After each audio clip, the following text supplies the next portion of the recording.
Courts make policy. There's just no way around this. This is if they do something you don't want to do, you call them activists. You say they're legislating from the bench, making laws from the bench, and that's their job. Of course, when they do things you want to do, suddenly those same critics can be very quiet. But I'll talk about activists versus constructionists a little bit later. But let's talk about how they make policy. Well, first they have to accept a case. Most cases that get appealed to the Supreme Court get rejected by the Supreme Court. They're not interested in hearing them. And they use a rule of 4 to do this.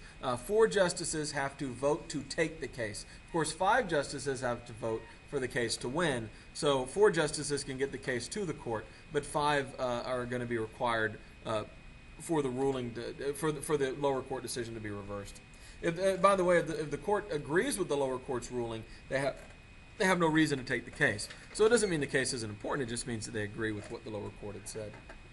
Once the court decides to take a case, it issues a writ of certiorari. We've talked about the importance of vocabulary, know what that means. A writ of certiorari is an order to the lower court to send all the information about the case up to the Supreme Court. And once a writ of certiorari is issued, that means the court has taken the case. They only accept a few cases each year. We saw in 2007, for example, they accepted 71 cases. That's not a whole lot compared to the total load that the federal courts have. And you see the chart there. The federal courts and the state courts will request for the Supreme Court to review. About 8,000 cases get submitted to the court. The justices don't look over all these cases, as you can imagine. Their clerks do. They have young lawyers who work for them, who look through these cases, pick out ones they think might be interesting, and present them to the justices. Also, the president has an appointee who works for him called the Solicitor General, whose job it is to bring cases that they think might be of merit to the Supreme Court. Elena Kagan had been Obama's Solicitor General before she got on the court herself. The justices will discuss cases they find interesting in a conference, and then they'll vote, and if 4 vote to take it, they'll take the case. 99% are declined. Fewer than 100 cases will appear on the Supreme Court's docket. It's funny that as I'm making this video, today is conference day for the Supreme Court when they decide what they're going to look at. So, there's information on the Solicitor General. This is the 3rd ranking member of the Department of Justice, and they are kind of the liaison, or the person who goes between the Department of Justice and the Supreme Court. And one of their primary responsibilities is to bring cases to the attention of the Supreme Court. They also submit briefs on behalf of the government in a case. If it's a case involving the federal government, it's the Solicitor General who argues that case before the Supreme Court. Kagan, by the way, was chosen because the Supreme Court liked her. She worked closely with them. She brought cases to them. She argued cases before them. And they kind of told Obama, hey, we like this lady. We think she's an excellent lawyer. We think she'd do well on the court. And that's really how she got onto the court. So that's kind of interesting.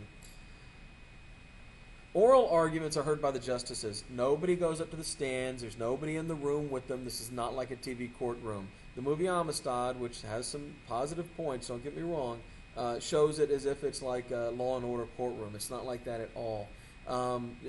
Lawyers typically get 30 minutes to make oral arguments. They've already given the briefs to the justices. The justices have read the briefs, or their clerks have read the briefs and told them about them. And then the justices ask questions.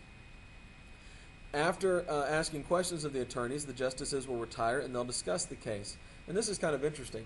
The Chief Justice typically they discuss the case in order of seniority from least seniority to highest seniority. And then, of course, they vote if it's not clear how everybody's going to vote. Now, whichever side gets the majority of votes is considered to be the winning side. And then the Chief Justice will assign one justice to write the majority opinion. And this is the opinion that will become part of law, essentially. And a lot of the famous phrases and things we understand about our law come from these majority opinions. Separate but equal, for example, comes from one of these majority opinions. Now, if you agree, let's see if that's on the next slide. If you disagree with the majority opinion, you might choose to write a dissenting opinion explaining why you don't agree. And there can be as many dissenting opinions as there are dissenters. So if it's a 5-4 case, each of the dissenting justices can choose to write a dissenting opinion. Or none of them could. There's no requirement there. Concurring opinions are when you agree with the end result of the majority decision. You agree that side is right, but your logic is different.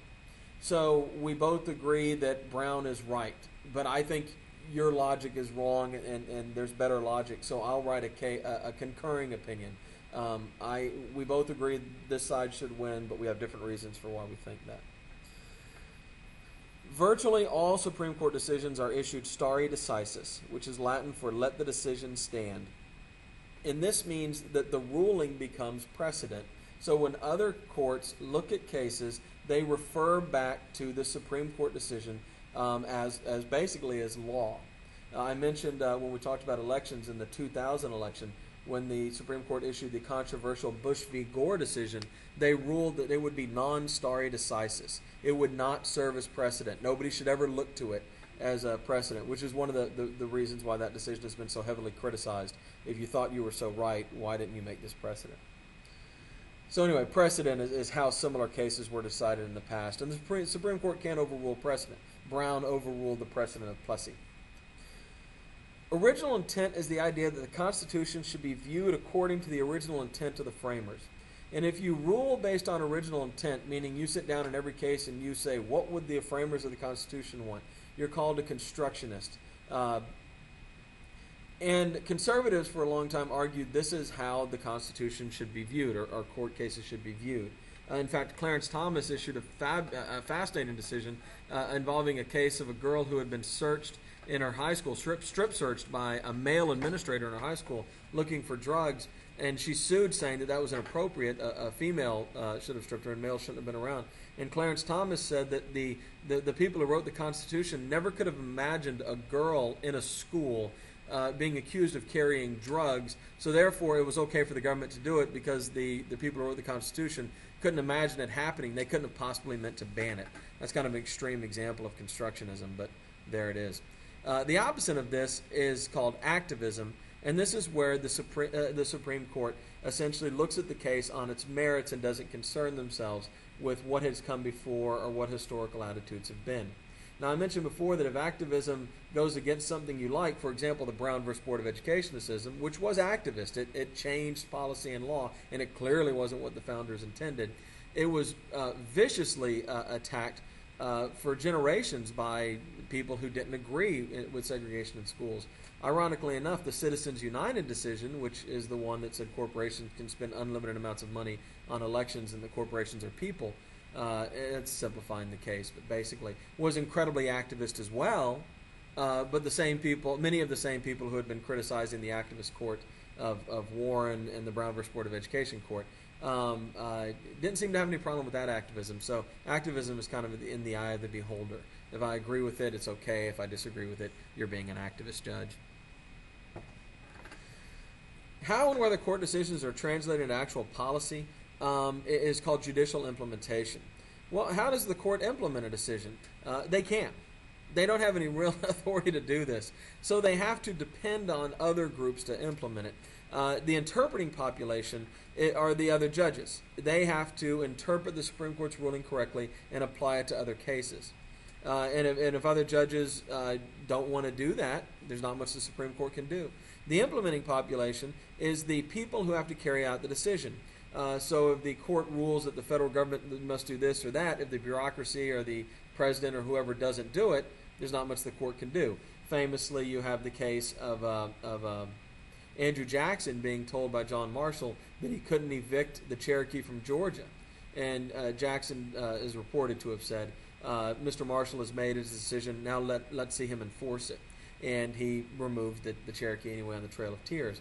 George W. Bush twice ignored orders from the Supreme Court to release detainees from Guantanamo Bay. And of course we have the Brown versus Board of Education decision, which was ignored by its implementing population, who basically said, okay, what are you going to do? Are you going to make me? And the court couldn't until we have the fiscal federalism of LBJ, refer back to Chapter 3. The consumer population are those who are affected or could be affected by the decision. In the case of Brown v. Board, this would be the people going to school. Well, since the whites who were in the school districts didn't want to go to school with black people, they were happy to ignore the decision. But all these have to come together to have the decision have any real impact in the real world.